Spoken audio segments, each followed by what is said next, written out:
Maths में chapter 10 पढ़ रहे थे हम। उसका एक पार्ट एक पिछली क्लास में पढ़ चुके थे। पार्ट 2 जो है उसके बारे में अध्ययन करेंगे। प्रश्नावली 10.2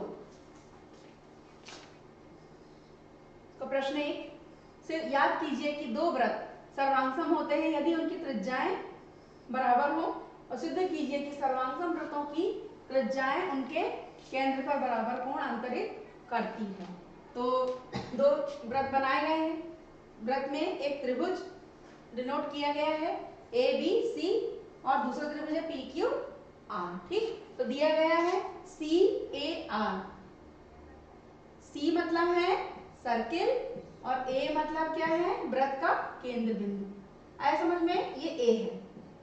ए और आर वृत्त की क्या है, आर क्या है, वृत्त की त्रिज्या है। ठीक है, तो और C P R, C P R, P R का मतलब, पी मतलब केंद्र, आर मतलब वृत्त की त्रिज्या। ठीक, तथा BC बराबर QR है। BC मतलब एक जो रेखा है और QR ये बराबर सिद्ध करना है हमको कि कोण BAC, ठीक, BAC बराबर QPR के। ठीक, उपपत्ति में जाएंगे मतलब उसको हल करेंगे कि दो त्रिभुज ले लेंगे। ठीक, तो दोनों त्रिभुज की क्या करेंगे, तुलना करेंगे। ठीक है, तो ABC ले लिया और PQR ले लिया। ठीक, अब ABC और PQR में BC जो है बराबर QR के, ये दिया गया है हमको यहाँ क्वेश्चन में। ठीक है, तो ये क्या होती है, सर्वांगसम वृत्तों की त्रिज्याएं होती है। ठीक, तीसरा है AC बराबर PR, सर्वांगसम वृत्तों की त्रिज्याएं। फिर अतः त्रिभुज ABC सर्वांगसम है त्रिभुज PQR के। ठीक, SSS इसका क्या मतलब होता है, S मतलब साइड, भुजा, भुजा है ना, और भुजा, तीनों जो भुजाएं बराबर हैं, कौन कौन सी देखो, BC, AB और AC। ठीक, इसी प्रकार QR, PQ और PR, इसीलिए वृत्त क्या होंगे, सर्वांगसम होंगे। ठीक है बच्चों, प्रश्न नंबर 2, सिद्ध कीजिए कि यदि सर्वांगसम वृत्तों की बराबर त्रिज्याएं उनके केंद्रों पर बराबर कोण अंतरित करें तो जीवाएं बराबर होती हैं। तो इस शब्द पे ध्यान देना, जीवाएं बराबर होती। जीवा का मतलब आपको बता चुके हैं कि वृत्त के किसी भी दो बिंदुओं को से खींची जाने वाली रेखा को वृत्त की क्या कहते हैं, जीवा कहते हैं। ठीक है, तो जैसे ये BC है, ये भी क्या है, वृत्त की जीवा है। ठीक, तो दिया है, क्या दिया है, CAR मीन C वृत्त सर्किल, A मतलब क्या है, वृत्त का केंद्र। ठीक है, और R मतलब क्या है, वृत्त की त्रिज्या।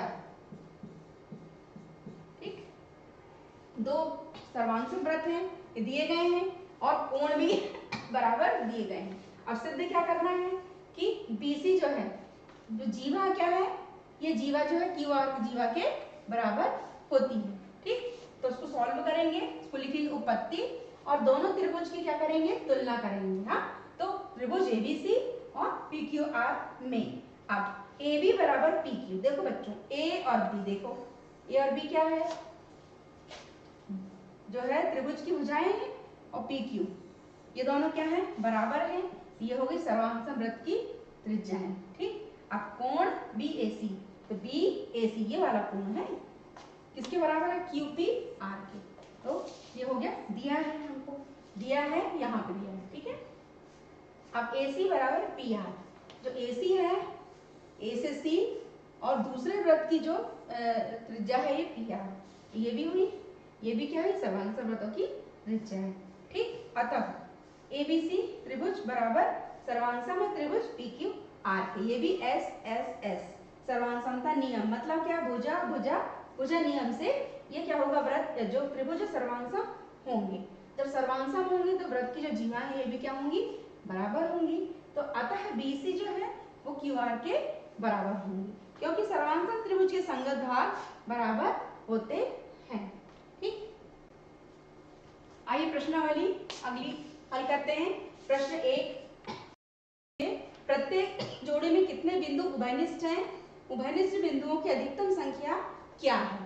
ठीक, आपको चित्र दिख रहा है, पहले में दो वृत्त दिए हैं अलग अलग, दूसरे में वृत्त एक दूसरे को टच कर रहा है, तीसरे में एक वृत्त के अंदर एक वृत्त बना है और चौथे में एक वृत्त है और दूसरा वृत्त उसी पे जो है उभयनिष्ठ टाइप का है। ठीक, तो प्रत्येक जोड़े 1, 0, 1 या 2 बिंदु उभयनिष्ठ हैं। उभयनिष्ठ बिंदुओं की अधिकतम संख्या जो है वो 2 है। प्रश्न 2, मान लीजिए आपको एक वृत्त दिया है, एक रचना करके इसके केंद्र को ज्ञात करने के लिए दीजिए। दिया है बिंदु PQR वृत्त COR पर स्थित है।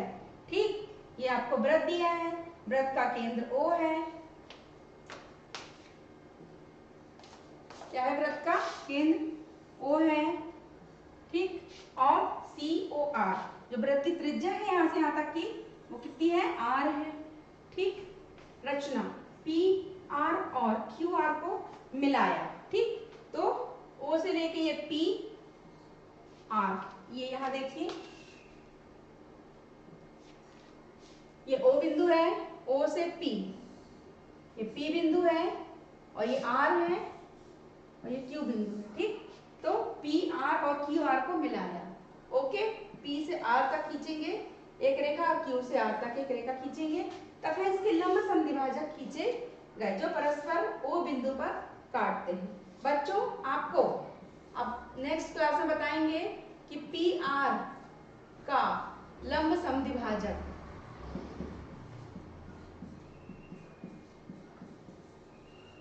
और QR का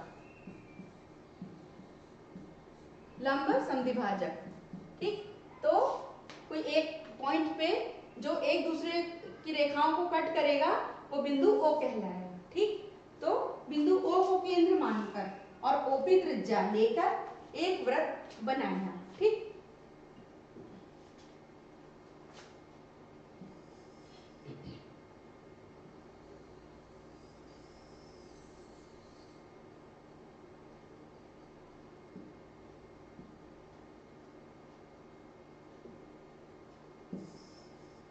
बच्चों यहां देख लेते हैं।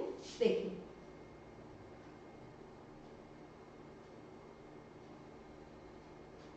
क्या करना है, O बिंदु को केंद्र मानकर और P को जो है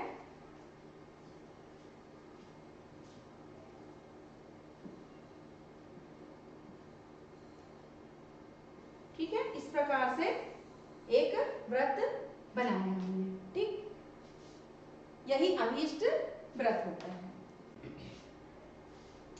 अगला है केंद्र से जीवा पर लंब। यदि किसी वृत्त के केंद्र O से जीवा AB ठीक पर लंब डालते हैं तो यह लंब जीवा को दो बराबर भागों में बांट देता है। एक वृत्त बनाया सबसे पहले कोई कितने भी सेंटीमीटर का लेके और वृत्त का केंद्र बिंदु होता है O। ठीक, और जीवा AB देखिए यहाँ A और B वृत्त के किसी दो बिंदु को मिलाने से जो रेखा खींची गई है वो जीवा होती है। ये है, इस पर लंब का मतलब होता है O से लेके ये वाला, ये पॉइंट को लंब कहते हैं। ठीक, तो लंब डाला तो जीवा जो है वो दो भागों में हो गई डिवाइड। ठीक, कौन कौन से भाग में, एक और इसको नाम दे दिया M, तो एक भाग हुआ AM, A से M और दूसरा भाग हुआ M से लेके D। ओके, तो ये जीवा के दो भाग हो गए। ठीक, ये आपको दर्शाया गया है। ठीक, अतः OM जो है लंब है। इस चिन्ह का क्या मतलब होता है, लंब बोलते हैं इसको, लंब है AB रेखा पर। ठीक, इसलिए MA और जो रेखा है वो किसके बराबर होगी, MB रेखा की। ठीक है, अगला स्टेप, चाप द्वारा केंद्र पर अंतरित angle subtended by the arc at the centre. चित्र में एक वृत्त जिसका केंद्र O तथा चाप AB हो तो कोण AOB और चाप AB द्वारा केंद्र पर अंतरित कोण कहलाता है। यदि चाप लघु चाप हो तो केंद्र पर अंतरित कोण 180 कम होता है और यदि चाप दीर्घ है, इसमें केंद्र O और जो चाप लगा है A से B, एक इस प्रकार का चाप लगाएंगे। आप तो उस प्रकार से लगाएंगे, ठीक है, एक B O, तो कोण AOB, AOB किस कोण की बात हो रही है? AB द्वारा जो अंतरित कोण है वो लघु चाप होगा, ठीक, और 180 से कम हो। और यदि चाप दीर्घ हो तो अंतरित कोण 180 से जो है ज्यादा और 360 से कम हो। अगला स्टेप, चक्रीय चतुर्भुज साइक्लिक क्वाड्रेंटल, एक चतुर्भुज जिसके सभी शीर्ष एक वृत्त पर स्थित हो, चक्रीय चतुर्भुज कहलाता है, ठीक। एक वृत्त पहले बनाया, उसके अंदर एक जो चतुर्भुज है और उसके जो शीर्ष हैं A, B, C और D, ठीक, तो उसे चक्रीय चतुर्भुज कहते हैं, ठीक है बेटा। A ये पॉइंट हुआ, B, C और ये D, ठीक, और उस पे अंतरित कोण जो है वो इस प्रकार दिखाए गए हैं, ठीक है।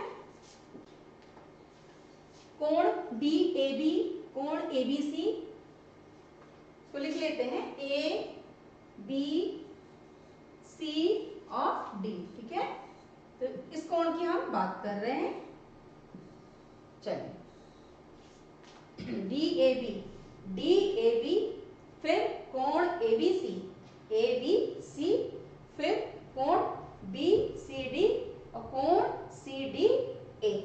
चक्रीय चतुर्भुज के अंतः कोण हैं जिन्हें क्रमशः कोण A और कोण B, कोण C और कोण D भी लिखते हैं, ठीक। कोण A और कोण C, कोण C और कोण A तथा कोण B और कोण D क्रमशः सम्मुख अंतःकोणों के युग्म हैं। A और C, देखो बच्चों, A के सामने वाला कोण कौन सा है? C, तो ये कहलाएगा सम्मुख कोण, ठीक। इसी प्रकार B, जब B पॉइंट लेते हैं तो B के सामने वाला D, तो ये भी कहलाएगा सम्मुख अंतःकोण के पेयर्स हैं, यानी युग्म होते हैं, ठीक। चक्रीय चतुर्भुज के सम्मुख कोण संपूरक होते हैं। अब संपूरक के बारे में मालूम है आपको कि दो कोणों का योग कितना होना चाहिए? 180 अंश होना चाहिए, ठीक है। तो संपूरक के लिए A और C जब लेंगे तो A कितने का है? देखो, A होता है 90 अंश, हाँ, और C भी होगा, ये भी होगा 90 अंश। तो जब कोण A और C जब दोनों को ऐड करेंगे तो क्या होगा? 90 और 90 180 होगा, ठीक। इसी प्रकार B और D, ये भी क्या है? 90 90 के हैं, ठीक। इनको भी जोड़ेंगे तो 180 अंश होगा, ठीक। होमवर्क में आपको इंपॉर्टेंट करना है, प्रश्न दिए गए हैं आपको, परिभाषाएं, चित्र बनाना है और चित्रों को नामांकित करना है, ठीक, और सवालों को हल करना है और नामांकित करना है और प्रैक्टिस भी करनी है। सबसे मेन बात आपकी गणित में होनी चाहिए प्रैक्टिस, प्रैक्टिस 5 टाइम्स, ठीक है, ये बहुत जरूरी है।